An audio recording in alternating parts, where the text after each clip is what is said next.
I've got a bar, W2 bar, 9mm, inch and a half I think it is. It was, I think it's 4 foot, just shy of 4 foot long. That was a piece that was taken off for a knife. Still plenty of steel left. This katana will be 27-8 inches long.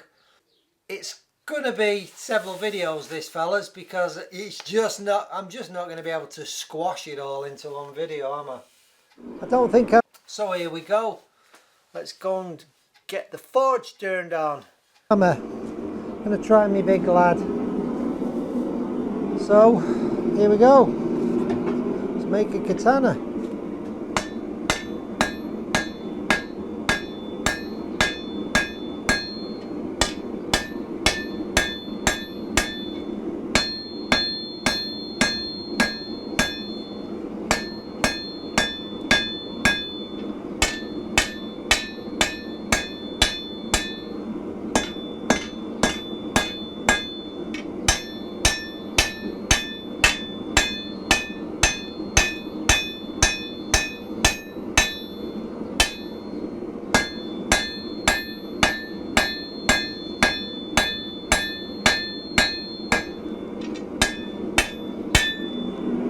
To say all of this sword tapers towards the tip, so it tapers on its width down to the point, and it tapers on its depth down to the point as well. And they're not the easiest thing to make. I've only made one before, and my plan with that one was just to forge in the shape of the sword, i.e. that nice curvature, and leave it at that, and then do the rest of the work by grinding and filing. But I soon discovered that it was going to be a lot easier to forge the bevels in rather than try and remove them with grinding and sanding and filing. So that's what I did, and it turned out a beautiful sword, that. So again, I'm doing the same here. I'm going to start right from the tip and work my way right up to the handle. And it's not going to be a 10-minute job. It's going to take quite a while to do this.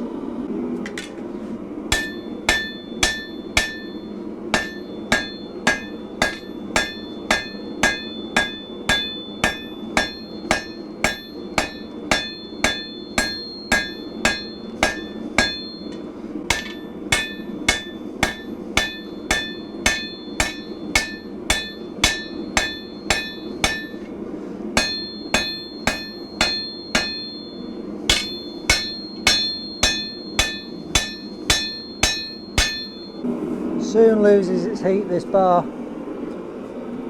The forge isn't quite up to temperature yet. I've only just lit it. Just take 10 or 15 minutes for the whole forge lining to reach temperature, and once it does, the steel just heats up so much quicker.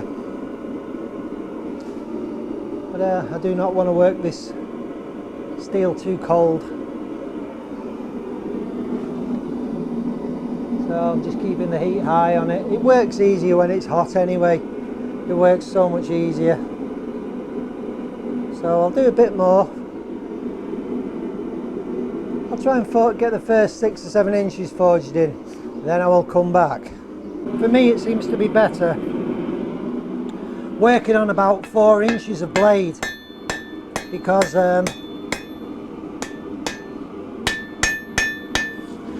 what I'm doing is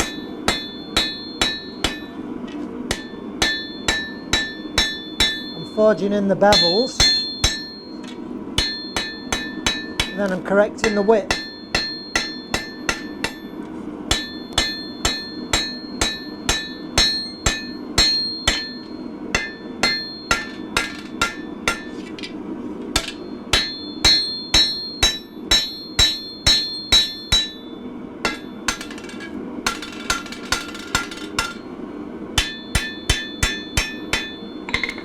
Because that bevel is longer than that top bevel, it naturally pushes the sword into that curve.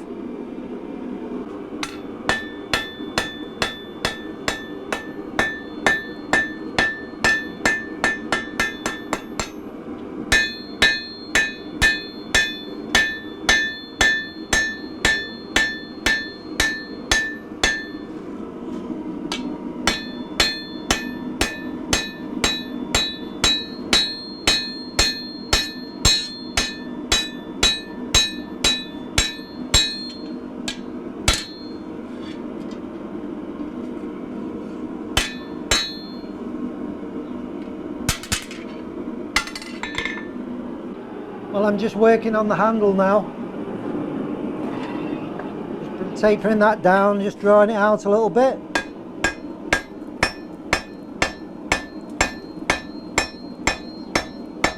So yeah, last night I finished the forging, straightened the sword out, heated it up to about 900 degrees and put it into wood ash, a big bed of wood ash for the night, just to soften it. So it's now annealed and ready to work, and I'm going to file in. I'm going to clean the edge up first, and I'm going to clean the spine up and just get them nice and straight and sweeping.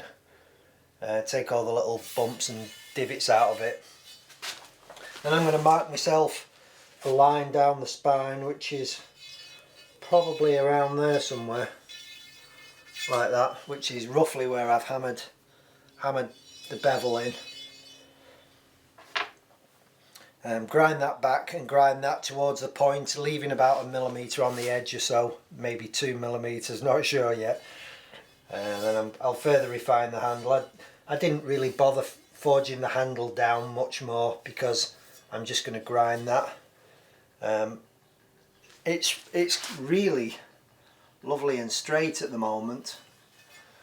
It looks a bit off because there's just slightly more steel there that wasn't quite forged in enough, but that'll come out on the grinder. So first of all, put the angle grinder on it and take off a lot of this forging scale because it'll kill the belts. That I've just knocked all the forging scale off it with the angle grinder.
So what I've been doing is, after I've finished on the grinder, I've just been slowly running the file down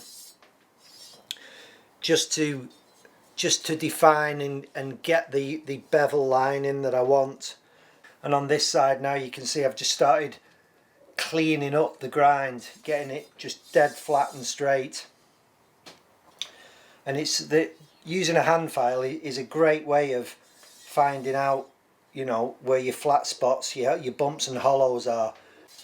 So I'm going to carry on with my filing now. I'm using my files are just shot at, so I went out and I bought a couple of these just cheap bastard files. These are probably Chinese, these things, and they don't last very long. They're getting a shiny face on these already, and you can see that they're not dead flat because the middle isn't even cutting. It's only cutting on them edges there. But and you know, I've sent for some good files. What I consider good files are Nicholson, and I've sent for a couple of Nicholsons. They arrived this morning. The two bastard cut ones I wanted haven't arrived yet. But this is the the second cut and the smooth cut. But the difference between a cheap file, the difference between a cheap file and a good file is only a couple of pounds. But these Nicholsons, what you're also buying is a great piece of steel for knife making once the file's exhausted. With these Chinese ones, you're probably buying some kind of high alloyed steel, hard steel that isn't really that good for making a knife. It probably won't hold an edge. It will take an edge.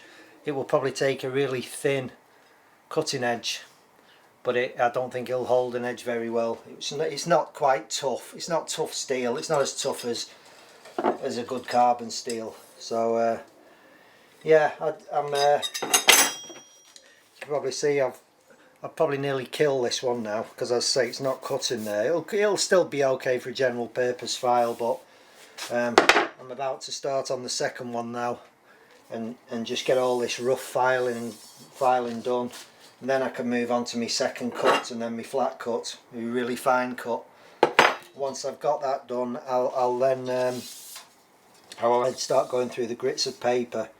This sword is already so light, and it's going to lose at least another third of its weight this yet.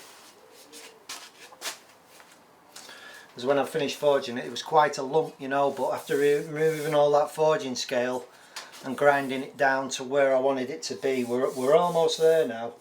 But I think with these things, you've kind of got to forge a little bit thicker than you want, you know, to correct everything. But I'm pleased that it's just dead straight, you know, just that little kind of a kick in the handle, which is pretty easy to get out. My next step will be heat treating, so we'll have to set up the heat treat oven for that and get the blade clayed, etc.